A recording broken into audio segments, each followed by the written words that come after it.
इस कहानी की शुरुआत पिछले पार्ट के आगे से होगी, इसीलिए अगर आपने पिछले पार्ट्स नहीं देखे हैं तो कमेंट सेक्शन में उसका लिंक है, आप वहां से जाकर देख सकते हो। तो अब तक हमने देखा था कि अचानक से हेडक्वार्टर के अंदर कुछ वॉइड्स दिखने लगी थी, जो कि बिल्कुल अचानक हुआ था। इसीलिए सभी लोग ये सब देखकर बहुत ही ज्यादा हैरान थे। वैसे इस पार्ट के स्टार्टिंग में अभी हम लियोनिस के पास्ट का एक सीन देखते हैं। ये उसकी पिछली लाइफ यानी कि आज से बहुत पहले का सीन है, जब वो एक हीरो हुआ करता था। यहाँ पर हम देखते हैं कि एक सिटी के ऊपर इस वक्त कुछ ऑर्ग नाम के मॉन्स्टर ने हमला किया था और इन मॉन्स्टर से लड़ने के लिए लियोनिस और उसके दो दोस्त आए हुए थे, जो कि लियोनिस की तरह ही हीरो थे। यहाँ पर जो ओल्ड मैन थे वो इस वक्त अपनी पावर का इस्तेमाल कर रहे थे उन सभी मॉन्स्टर को खत्म करने के लिए। वो इजीली सभी मॉन्स्टर को खत्म कर सकते थे। बस यहाँ पर प्रॉब्लम ये थी कि वो अपनी पावर से उन मॉन्स्टर के साथ साथ वो सिटी के लोगों को भी चोट पहुंचा रहे थे। और ये देखकर लियोनिस थोड़ा हैरान था। वो सोच रहा था कि अगर थोड़ी सी प्लानिंग के साथ यही अटैक किया जाए तो इससे लोगों की जान बचाई जा सकती है। और वो तुरंत उस ओल्ड मैन के अटैक को डिस्ट्रॉय कर देता है और खुद आगे जाकर मॉन्स्टर को खत्म करते हुए लोगों को बचाना स्टार्ट कर देता है। यहाँ पर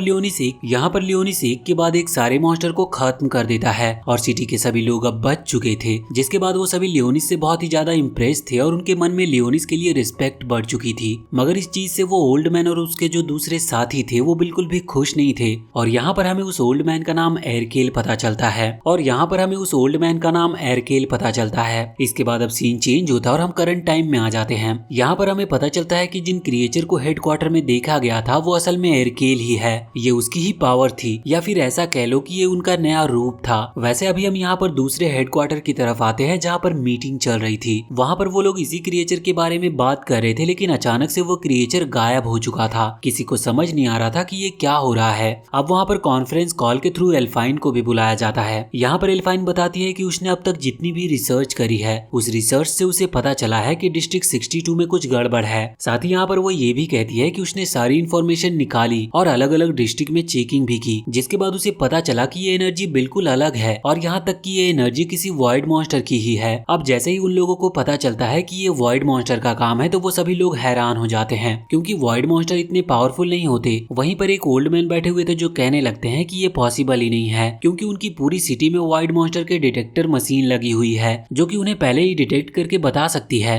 कि कहाँ पर वॉइड मॉन्स्टर ने हमला किया है। लेकिन इस चीज पर एल्फाइन कहती है कि ऐसा उस एनर्जी के कारण हो रहा है। वो एनर्जी इतनी ज्यादा नहीं है कि वॉइड डिटेक्टर मशीन उसे कोई खतरा समझे, इस वजह से उसने सिग्नल नहीं दिए कि कुछ गड़बड़ है। लेकिन अभी भी वो ओल्ड मैन और बाकी सभी के लिए ये बात मानना थोड़ा मुश्किल था। ओल्ड मैन इसीलिए शॉक में थे क्योंकि वॉइड मॉन्स्टर कभी भी मैजिक का यूज नहीं करते, मगर अब अचानक से वो मैजिक का इस्तेमाल कर रहे थे। और जब वो ये सवाल एल्फाइन से पूछते हैं तो एल्फाइन उनसे उल्टा सवाल पूछने लगती है कि डिस्ट्रिक्ट 62 में क्या हुआ था। तो अब ये बात सुनने के बाद वो लोग रिपोर्ट बताते हैं कि वहाँ पर जो लोग गए थे उन्होंने कुछ रूट्स को बढ़ते हुए देखा। अब जब वो ये कह ही रही थी कि अचानक से तभी एक और सिग्नल आता है। उन लोगों को पता चलता है कि डिस्ट्रिक्ट 31 में भी कुछ हलचल दिखाई दी है और इसके बाद स्टॉक डिपार्टमेंट में भी सेम इसी तरह का सिग्नल आता है। उन्हें पता चलता है कि वहाँ पर भी रूट्स निकलना स्टार्ट हो गई है और सभी लोग ये देखकर पूरी तरह से शॉक थे और उन्हें समझ नहीं आ रहा था कि ये हो क्या रहा है। उनमें से एक कह रहा था कि वॉइड मॉन्स्टर बिल्कुल समझदार नहीं होते, उनके पास ब्रेन नहीं होती कि वो ये सोच सके,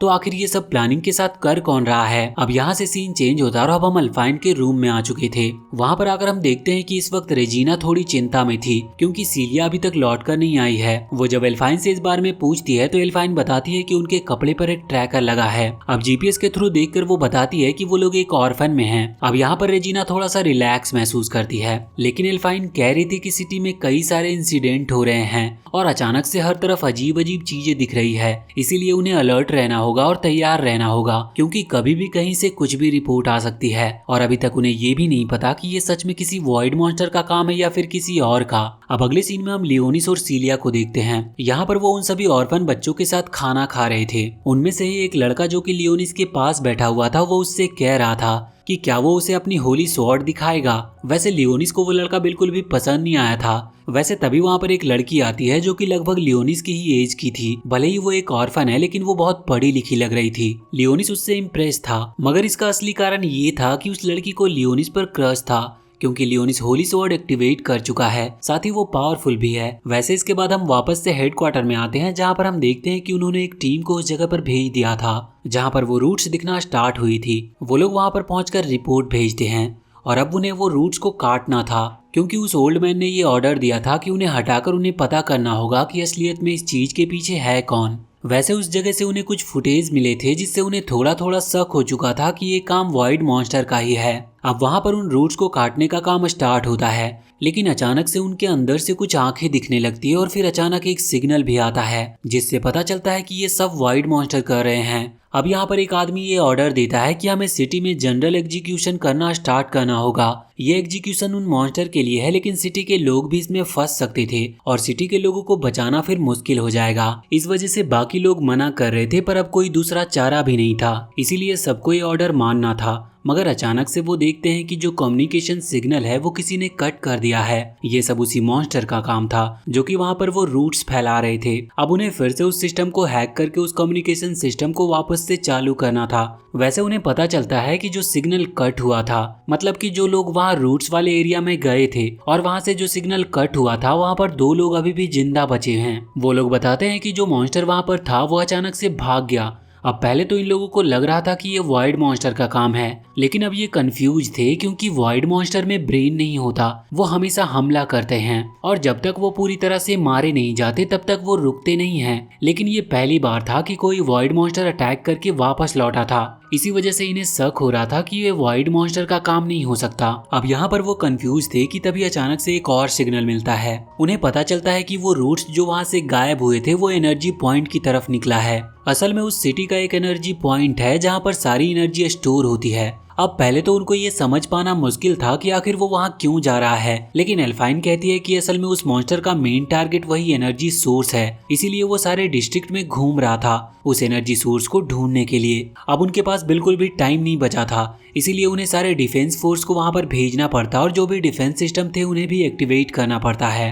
आगे हम देखते हैं कि यहाँ पर एनर्जी सोर्स के पास वो रूट्स पहुँच चुकी थी, लेकिन जब वो आगे बढ़ रही थी तो डिफेंस सिस्टम फायरिंग करते हुए उन रूट्स को वहां से हटा देता है। साथ ही अब वहां पर और भी कुछ सोल्जर आ चुके थे जो कि गोली चलाते हुए उन रूट्स को रोक रहे थे, पर डिफेंस सिस्टम इस चीज में बहुत ही ज्यादा वीक पड़ रहा था। अब इन्हें फैसला करना पड़ता है कि इन्हें इस मॉन्स्टर को जड़ से खत्म करना होगा। इसी वजह से वो सिटी के सभी लोगों को इवैक्यूएट कराने का ऑर्डर जारी करते हैं। सभी लोगों को सेम जगह पर ले जाया जाएगा जिससे कि वो बच सके। दूसरी तरफ हम अभी ऑर्फनेज में आते हैं जहाँ पर हम लियोनिस को देखते हैं। इस वक्त वो बच्चा अभी भी लियोनिस को परेशान कर रहा था। वहाँ पर और भी कई सारे बच्चे थे जो कि चाहते थे कि लियोनिस उन्हें एंटरटेन करे, लेकिन लियोनिस ऐसा कुछ भी करना नहीं चाहता था। पर सीलिया की रिक्वेस्ट करने के बाद वो मान जाता है और हम देखते हैं कि लियोनिस यहाँ पर बहुत सारे स्केलेटन क्रिएट करता है जो कि उसके स्केलेटन आर्मी थे, पर वो ऐसा दिखा रहा था जैसे कि वो उन्हें अपने हाथों से कंट्रोल कर रहा हो, मगर उन बच्चों को इसमें कुछ मजा नहीं आ रहा था। अब अचानक से वहाँ पर कुछ आवाजें आती है। ये आवाज असल में कुछ वॉइड टाइप मॉन्स्टर्स की थी।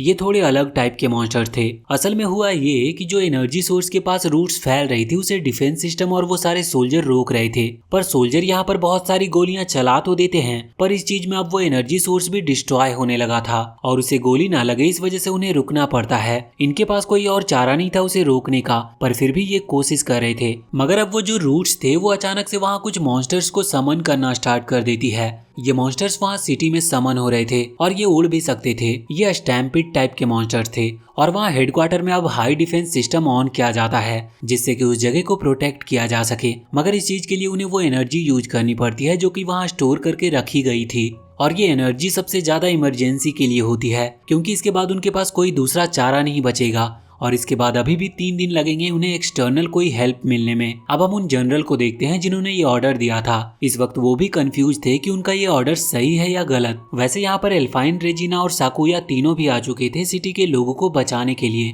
वो सभी को सेफ रखने की कोशिश कर रहे थे। इसके लिए उन्हें उन सभी मॉन्स्टर को रोकना था, पर मॉन्स्टर इतने ज्यादा थे कि पूरा आसमान उन मॉन्स्टर से भर चुका था। यहाँ पर अभी वो सीलिया के बारे में भी सोच रहे थे, पर उन्हें इतनी फिक्र नहीं थी क्योंकि उन्हें पता था कि वो सेफ होगी। अब ये लोग एक ऊंची जगह पर आकर अपनी अपनी होली स्वॉर्ड का इस्तेमाल करते हैं उन सभी मॉन्स्टर से फाइट करने के लिए, और साथ ही साथ कुछ डिफेंस सिस्टम जो कि इस वक्त उन रूट्स को रोक रहे थे वो यहाँ पर इन सभी मॉन्स्टर को रोकने में मदद करते हैं। ये मॉन्स्टर थोड़े ड्रैगन जैसे दिख रहे थे, पर इन्हें स्टैम्पिड मॉन्स्टर कहा जाता है और ये भी सच में बहुत ज्यादा पावरफुल होते हैं। अब यहाँ पर हम ऑर्फनेज के पास आते हैं जहाँ पर हम देखते हैं कि इस वक्त सीलिया डिसाइड करती है कि उसे यहीं पर रुकना होगा जिससे कि वो उस ऑर्फनेज के बच्चों को प्रोटेक्ट कर सके। वो अंदर चली जाती है और लियोनिस भी अंदर आने वाला था, लेकिन उसी वक्त वहाँ पर सैरी आ गई थी। लियोनिस पूछता है कि वो यहाँ पर इतनी जल्दी कैसे पहुँच गई जबकि वो सिटी के दूसरी तरफ रहती थी। अब सैरी यहाँ पर झूठ कहती है कि वो तो बस किसी तरह से यहाँ पहुँच गई और वो वजह नहीं बताती, पर असल में इसका कारण ये था कि वो लियोनिस और सीलिया का पीछा कर रही थी।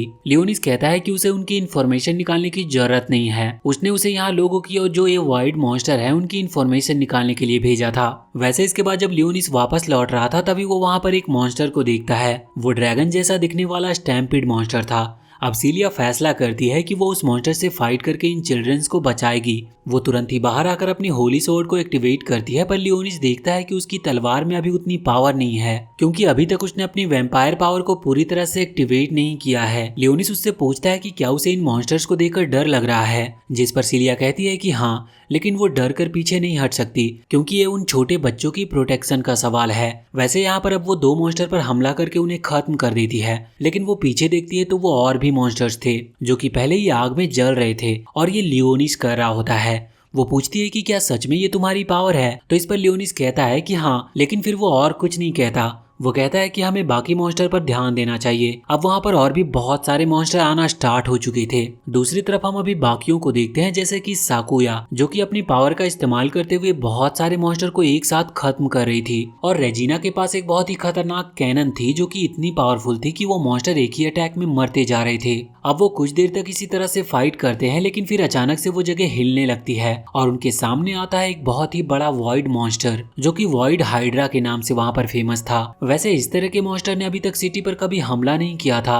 सभी लोग इसे देखकर डर रहे थे कि अब वो इसका सामना कैसे करेंगे क्योंकि उनकी पावर इतनी नहीं थी कि वो इतने बड़े मॉन्स्टर को रोक सके। यहाँ पर लियोनिस अपनी पावर को यूज करने का फैसला करता है, लेकिन वो ये बात जानता था कि इतने बड़े मॉन्स्टर को रोकने के लिए उसे भी अपनी बहुत ज्यादा पावर का यूज करना होगा और फिर उसे हाई लेवल स्पेल यूज करना पड़ेगा। तो वो सीलिया से कहता है कि जब वो इस पावर का इस्तेमाल करे तब सीलिया को बाकी सिचुएशन संभालनी होगी, और सीलिया लग जाती है आसपास के सभी नॉर्मल लेवल के वाइड मॉन्स्टर को हराने में।